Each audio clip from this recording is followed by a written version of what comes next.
Jerry, anong nararamdaman mo ngayon na ikaw ngayon ay nasa kulungan?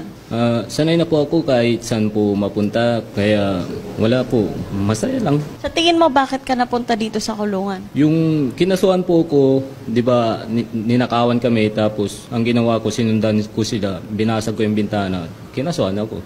Kaya ako nakulong, ma'am. Bakit mo binasag yung bintana? Nauna po silang gumawa ng kasalanan. Nakita mo ba talaga? Opo. Nasa bahay po ako, ninakaw nila yung mga gulay namin tsaka sili. Bakit palagi ka na nagwawala doon sa barangay ninyo? Kahit kunti po silang nagsasabing ay bastos ako, kunti lang po sila kasi kaaway nila ako.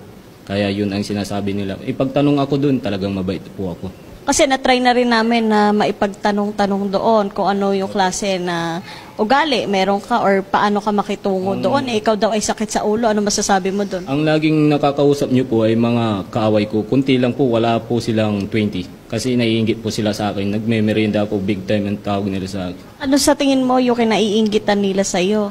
Yung ako po'y may bilin sa aking general na lolo na Benjamin Magalong. Sabi ng lolo ko, siga overall daw ako. Kaya lagi akong kinukurso na daan kahit nakaupo lang. Ngayon, ano naiisip mo na nandiyan ka sa kulungan? Wala po. Hinihintay lang na makalaya. Nag-iisip ng mga menu na iluluto pag nakalaya na. Mga pansit na tinawag kong pansit agasang manananam. Yung sobra sa na sarap yung mga luto. Ikaw ba ay nagdodroga? Ay hindi po.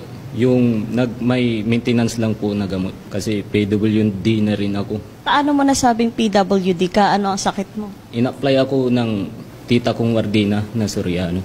Yung ito po, mga pilat ko sa disgrasya, tapos may bali ako sa siko, tapos tuhod, tapos tadyang may bali-bali po ako. Paano ka naging PWD? Yun po, alam ng tita ko po na wardina sa City Jail. Kaya in-apply akong PWD para makatipid po ako sa gamot na maintenance. Ano yung maintenance na iniinom mo para saan? Ulansapin po, pampakalma kasi isip na ako ng isip. Kasi po ako'y tinatawag na genius sa school.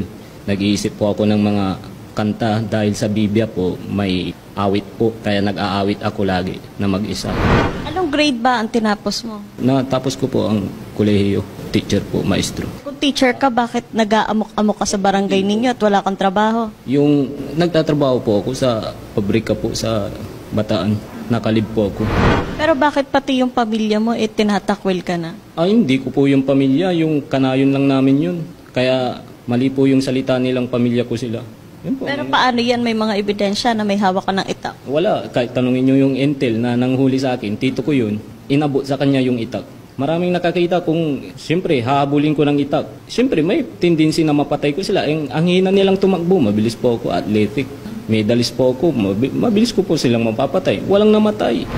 Nabanggit nila, Kapitan, na ikaw ay pinunta sa ospital, sa mental hospital, pero ikaw ay negative nga sa kapansanan pang mental.